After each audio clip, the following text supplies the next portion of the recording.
Siapa yang tidak kenal Ferdian Paleka? Ya, YouTuber ini sekarang sedang viral karena konten pranknya yang memberikan bingkisan sembako isi sampah kepada sejumlah waria dan anak-anak. Sungguh perbuatan yang sangat meresahkan banyak orang. Semoga hal ini tidak terulang kembali. Bolehlah kita membuat konten YouTube, tapi ingat, buatlah konten yang mendidik dan tidak menyinggung orang lain. Generasi emas selalu berpikir cerdas dan selalu gunakan hati nurani. Ngomong-ngomong soal waria atau ladyboy, banyak yang bertanya, apakah waria termasuk ke dalam jenis kelamin? Seperti yang kita ketahui, jenis kelamin pada manusia dibagi menjadi dua, yaitu laki-laki dan perempuan. Adakah jenis kelamin selain dari itu? Apakah waria atau ladyboy termasuk jenis kelamin baru? Dan apakah benar jenis kelamin satu bisa diubah ke jenis kelamin yang lain? Perubahan jenis kelamin inilah yang sering kita sebut sebagai waria. Nah, waria itu sendiri berasal dari singkatan wanita dan pria. Bagaimanakah caranya? Ini menjadi topik hangat yang diperbincangkan orang-orang seperti saya.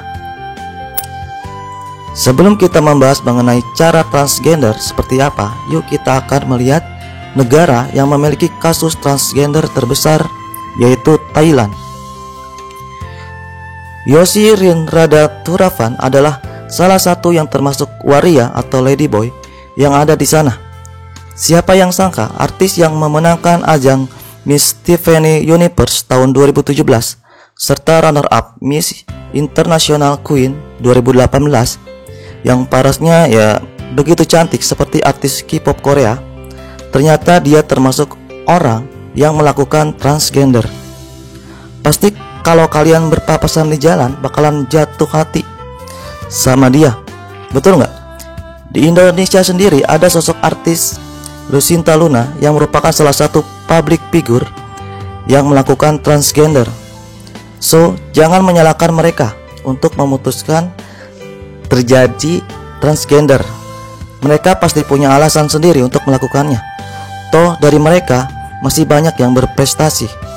Mereka sudah memilih jalan terbaik walaupun masih menjadi sisi yang menyimpang. Ramainya isu transgender belakangan ini membuat orang ingin tahu lebih banyak soal pergantian kelamin ini. Dikutip dalam tempo.co, seseorang yang memutuskan untuk menjadi transgender biasanya adalah yang merasa kepribadiannya tidak sesuai dengan jenis kelaminnya. Misalnya, laki-laki yang berpenampilan layaknya wanita atau sebaliknya. Tentu ini adalah alasan kenapa terjadi hal tersebut. Tidak ada niatan untuk menjatuhkan atau apa.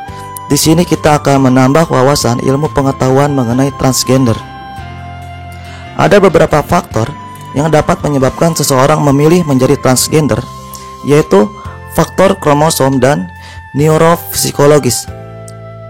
Yang pertama, faktor kromosom. Kromosom ini adalah faktor genetik yang merupakan sifat bawaan yang akan mempengaruhi perilaku seseorang. Normalnya, laki-laki hanya memiliki kromosom seks berupa XY. Tetapi, laki-laki dengan sindrom Klinefelter, yaitu kelainan genetik pada laki-laki yang diakibatkan oleh kelebihan kromosom X, sehingga penderita sindrom ini umumnya memiliki kromosom XXY. Kelainan kromosom tersebut membuat laki-laki berkelakuan seperti perempuan. Begitu pula sebaliknya, ketika ada perempuan yang normalnya memiliki kromosom XX, terjadi penambahan kromosom Y sehingga memiliki sifat seperti laki-laki. Yang kedua, faktor neurofisiologis. Faktor yang dipengaruhi oleh faktor lingkungan dan psikologi seseorang. Umumnya seseorang merasakan perasaan tidak nyaman dan tertekan karena merasa berada di tubuh yang salah, atau memang karena punya kisah buruk ketika dia menjadi jenis kelamin tertentu. Dan ini bisa menjadi salah satu pendukung yang menyebabkan dia memilih jadi transgender. Memang cukup rumit juga, tapi ingat, kita tidak boleh merendahkan para transgender, karena kita sama-sama sebagai manusia ciptaan Tuhan. Dan ingat, selalu gunakan hati, tidak menyinggung perasaan orang lain. Melakukan transgender secara medis ada dua cara. yang biasa digunakan. Yang pertama adalah dengan cara terapi dan operasi. Dengan cara terapi, ini menggunakan pergantian hormon. Bagi transgender pria, terapi pergantian hormon berperan merangsang pertumbuhan kumis dan ciri fisik maskulin lain, mulai dari kulit, rambut, suara, hingga distribusi lemak. Sementara bagi transgender wanita, terapi pergantian hormon berperan untuk memunculkan payudara dan pengalokasian distribusi lemak tubuh.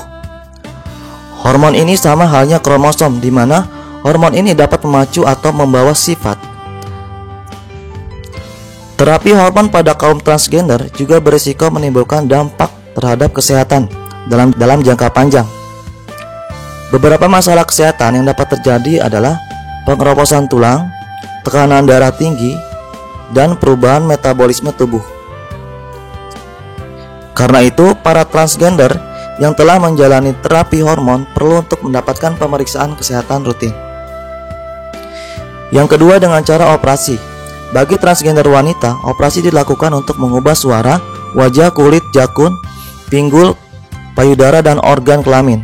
Sementara operasi untuk transgender pria untuk mengubah tampilan dada, organ kelamin, dan mengangkat rahim atau disebut juga dengan histerektomi, tuba falopi, dan ovarium.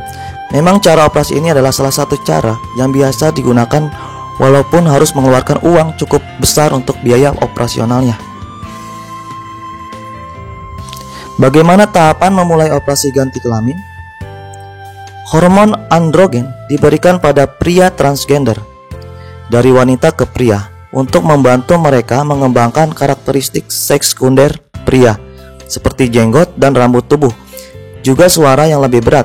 Sebaliknya, hormon estrogen dan anti-androgen diberikan kepada wanita transgender dari pria ke wanita untuk membantu mereka mengubah suara, massa otot, kulit, distribusi lemak, dan lain sebagainya. Sejumlah hal ini akan membuat penampilan fisik mereka lebih feminim. Rambut tubuh tipikal pria juga akan hilang. Terapi hormon kemudian akan diikuti oleh uji penyesuaian hidup pasien untuk beraktivitas seperti biasa di dunia maya dan dunia nyata. Bukan lagi dengan gendernya yang lama, namun sebagai orang dengan gender yang ia yakini. Setelah itu, dokter akan melaksanakan sejumlah prosedur untuk mengubah organ genital dan bagian tubuh lainnya. Nah, yang jadi pertanyaan adalah, adakah risiko dan efek samping dari operasi ganti kelamin atau transgender? Layaknya prosedur medis lainnya, operasi ganti kelamin membawa risiko infeksi, pendarahan, dan mungkin pemeriksaan medis lainnya untuk memperbaiki kerusakan. Operasi ganti kelamin adalah hal yang permanen dan tidak bisa diubah kembali, dan terkadang hasil operasi tidak seperti yang diharapkan. Mereka harus benar-benar siap dalam menanggulangi hal tersebut.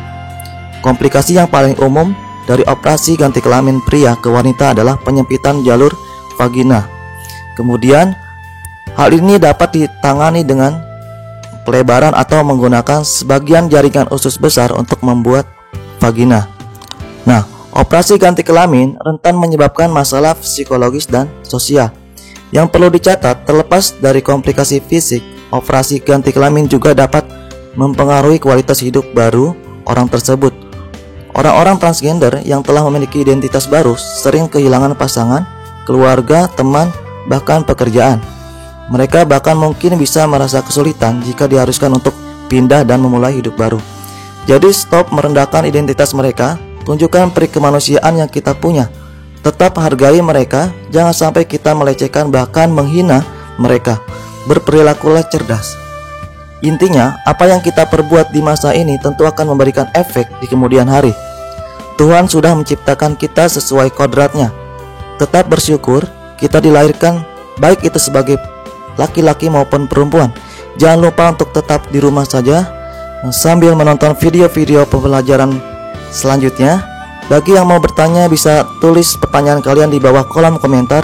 Jangan lupa like jika suka video ini dan unlike kalau tidak suka video ini. Dan jangan lupa subscribe channel ini. Semua pilihan ada di kalian. Salam mengedukasi, terima kasih.